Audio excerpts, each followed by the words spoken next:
আরে সমালোচনা না, আমি এগুলোর ধুলোই মিশাইয়া দিতে চাই। বলবেন এটা কেন, আপনি আসলেই তো ধর্মান্ধ।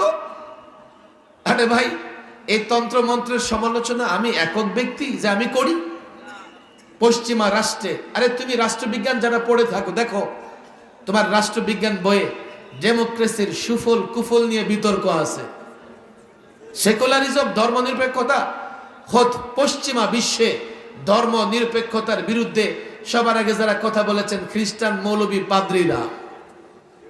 সোশ্যালিজমের কথা বলবে, এই সোশ্যালিজম সমাজতন্ত্র দিয়া সাবেক সোভিয়েত ইউনিয়ন একযোগ পরিচালিত হতে পারে নাই।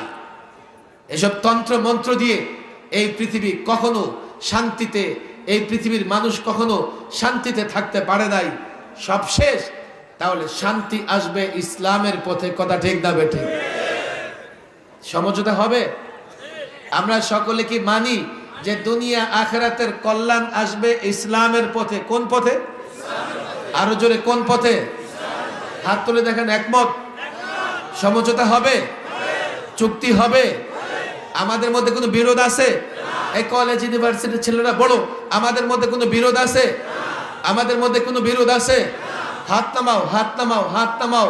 3 নাম্বার, এই ইসলামের কথা বলবে ডাক্তার সাহেব, ইসলামের কথা বলবে ইঞ্জিনিয়ার সাহেব, ইসলামের কথা বলবে রাজনীতিবিদ, ইসলামের কথা বলবে বড় চেয়ারে বসে আসে যে সে। ইসলামের কথা বলবে কে? আলেমরা। কে? আরো জোর বলেন, কে? ডাক্তার যদি আলেম হয় সেও বলতে পারবে, ইঞ্জিনিয়ার যদি আলেম হয় সেও বলতে পারবে, কিন্তু কোরআন সুন্নাহর জ্ঞান না থাকলে সে ইসলামের কথা বলতে পারবে না। বরং আলেমরা যা বলে আলেমদের অনুসরণ করবে, কথা ঠিক না বেঠিক? সমস্যাটা এই জায়গায়, আলেম যখন ইসলামের কথা বলে মসজিদের মিম্বারে ইমাম সাহেব ইসলামের কথা বললে একদল দাঁড়ায় যায়, হ্যাঁ ইমাম সাহেব রাজনীতি করেন কেন? আছে না নাই? আচ্ছা, প্রথম কথা হলো ইমাম সাহেব রাজনীতি করবে না, রাজনীতি ভালো জিনিস না। তাহলে মসজিদের সভাপতি কেন রাজনীতি করবে? মসজিদের সেক্রেটারি কেন রাজনীতি করবে?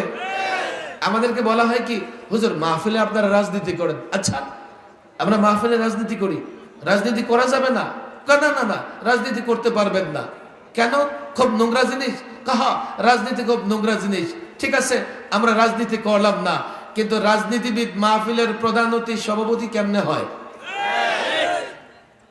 বক্তা যদি রাজনীতি না করতে পারে, তো এই বক্তা যে